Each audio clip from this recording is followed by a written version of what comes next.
তোমার নৌকোর মুখোমুখি আমার সৈন্যদল, বাঁচার লড়াই।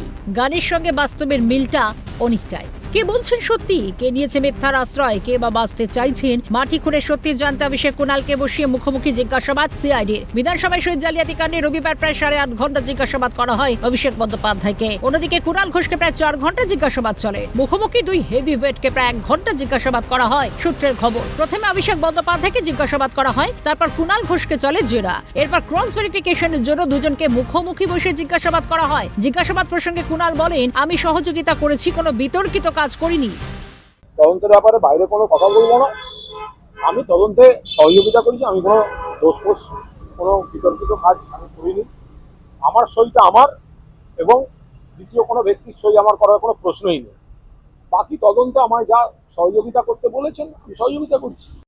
বয়ানে কি মিল ছিল অভিষেক কুণালের? অভিষেক কুণালের 3 থেকে 4টি প্রশ্নের উত্তর একেবারে আলাদা ছিল বলে সূত্রের খবর। বয়ানে একাধিক অসঙ্গতি রয়েছে। সৈজাল কাণ্ডে দ্বিতীয়বার তলবেও রেজলিউশন বুক সংক্রান্ত কোনো সদুত্তর দিতে পারেননি তৃণমূল সাংসদ অভিষেক বন্দ্যোপাধ্যায়। ফলে ফের তলবের সম্ভাবনা। দুজনেরই বয়ানে নথিবদ্ধ এবং রেকর্ড করা হয়। এ প্রসঙ্গে প্রাক্তন পুলিশ কর্তা অনিল জানা বলেন, জালিয়াতি তো করেছে, তার জন্য উত্তর দিতে পারিনি। পাশাপাশি তিনি আরো বলেন, প্রমাণ লোপাটে এরা ডক্টরেট করেছে। এইগুলোর উত্তর চাইবে, সেগুলো তো দিতে পারেনি। দেবে কোত্থেকে? যদি সত্যি জিনিসটা আলোর মতো উজ্জ্বল থাকে, এখানে তারা সত্যি কথা বলতে পারতো।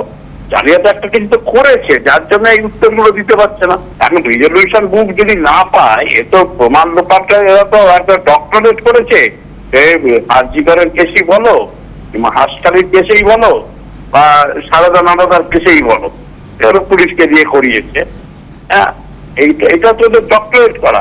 এখন তো এই রব তো যায়নি, কিন্তু কথাবার্তা তো সেইভাবেই আছে। অন্যদিকে এবার বিধানসভায় সিআইডি সরিচাল কাণ্ডে সোমবার সিআইডি বিধানসভায় যান। প্রায় 4 ঘন্টা বাদে বেরিয়ে যান সিআইডির আধিকারিকরা। সূত্রের খবর, যেহেতু প্রধান অভিযোগকারী বিধানসভার সচিব, তাই তার সঙ্গে দীর্ঘক্ষণ কথা বললেন তারা। স্পিকারের সচিবালয়ে জমা পড়া বিভিন্ন রেজলিউশন কপি, সংশ্লিষ্ট নথিপত্র এবং স্বাক্ষর সংক্রান্ত তথ্য সংগ্রহ করতেই সেখানে যান বলে সূত্রের খবর। হাতে ফাইলও ছিল আধিকারিকদের। বিধানসভায় তৃণমূলের কয়েকজন বিধায়কের সই জাল করার অভিযোগের তদন্তে একেবারে শিকড়ে পৌঁছতেই সোমবারে বিশেষ অভিযান সিআইডি। আমার স্ট্যান্ড খুব ক্লিয়ার। আমি এবং সন্দীপন যেহেতু ইন্টারোগেশনের পার্ট, তদন্ত চলছে, আমি এই নিয়ে একটা কথা বলবো না।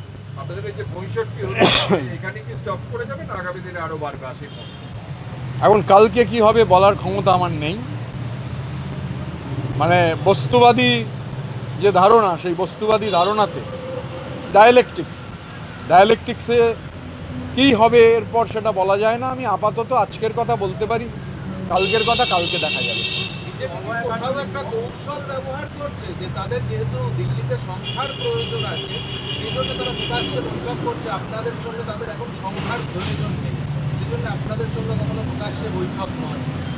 এগুলো তাহলে আপনাকে বিজেপিকে জিজ্ঞাসা করতে হবে। আমি আমাদের পরিষদীয় দল নিয়ে বলতে পারি, বাকিটা কিভাবে বলবো? আমি তো কোনো মিটিংয়ে ছিলাম না, যে মিটিংয়ে যা শুনছি যেগুলো হয়েছে।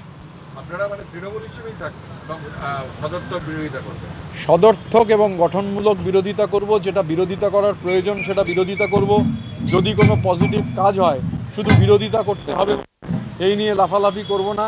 একদিকে যখন ভাঙা গড়ার লড়াই চলছে তৃণমূলের অন্দরে, তখন একবার ভবানী ভবন তো একবার সিজিওতে দৌড়াতে হচ্ছে অভিষেক বন্দ্যোপাধ্যায়কে। মুখোমুখি জিজ্ঞাসাবাদ অভিষেক কুণালকেও। তাতে কতখানি সুরাহা হয় সেটাই দেখার। কে বা কারা সই জালিয়াতি করেছিলেন, শুধু বয়ান রেকর্ড নয়, সরকারি নথি খতিয়ে দেখলেও জালিয়াতির আসল ছবি সামনে আসবে বলে মনে করা হচ্ছে। এখন দেখার আর কাকে কাকে সই জাল কাণ্ডে তলব করা হয়। ক্যামেরায় নিখিল দাস এবং জনি মণ্ডলের সঙ্গে অভিরূপা সাহা এবং রাজা সাহা রিপোর্ট, ক্যালকাটা নিউজ।